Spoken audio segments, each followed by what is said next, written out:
ప్రతిదానికి ఆవేశపడితే నేను అంతకన్నా ఎక్కువ సంపాదించగలను, అంతకన్నా నేను అన్యాయమే చేసేవాడిని అయితే వాళ్ళ పాపని ఎందుకండి నేను రక్తం మొట్టమొదట రక్తాన్ని ఇచ్చేవాడిని నేను. మీ ఇద్దరి మధ్య సమస్య ఉన్నప్పుడు మీరిద్దరు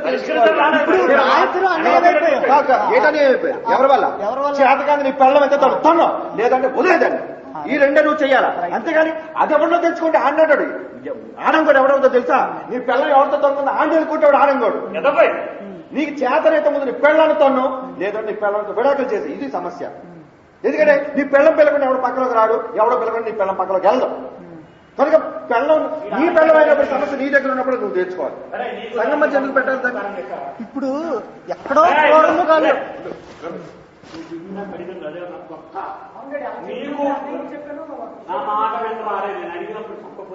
మీరు అసలు ప్రతిదాన్ని అలాగా అనేసి మూపేస్తే ఎలాగా?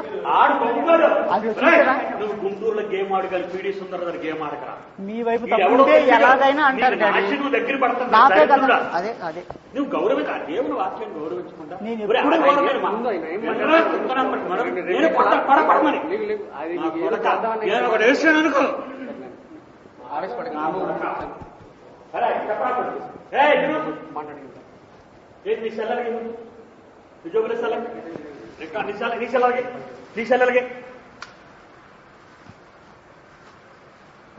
ఇందులో ఎవరు రికార్డ్ చేశారు చూడు. సరి కూర్చోరా, గౌరవం లేదు వెతవా, మర్యాద లేదు వెతవా, కాళ్ళు ఎలాగేసి కూర్చుంటున్నాడు రా చెత్తనా కొడక. నీలో మొండ మొత్తం ఏం చేసి అన్ని తీసిపడాయి.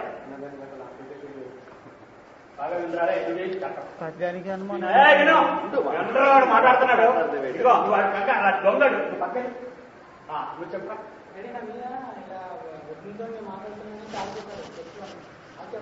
అన్ని వచ్చి చెప్పాను, కిషోర్ చెప్పాను, అన్ని తీసుకెళ్ళి చెప్పాను, అన్ని సైడ్ తీసుకెళ్ళి అని నా మీద ఒడ్డు మీద అంటారని నేను ఒడ్డుగా భావిస్తున్నాను, ఇక మీద మీ ఇంటికి రానని అని చెప్పాను. అని చెప్పానా లేదని చెప్పాను, అన్ని కూడా చెప్పాను. అన్నీ అలా చెప్పానంటే అదేంటంటే నీ మీద అలా చెప్పాలంటే అన్ని గురించి మాట్లాడినట్టు సందర్భం. అంటే రంగు జరిగిందని సంగోరు అనుకుంటున్నారా?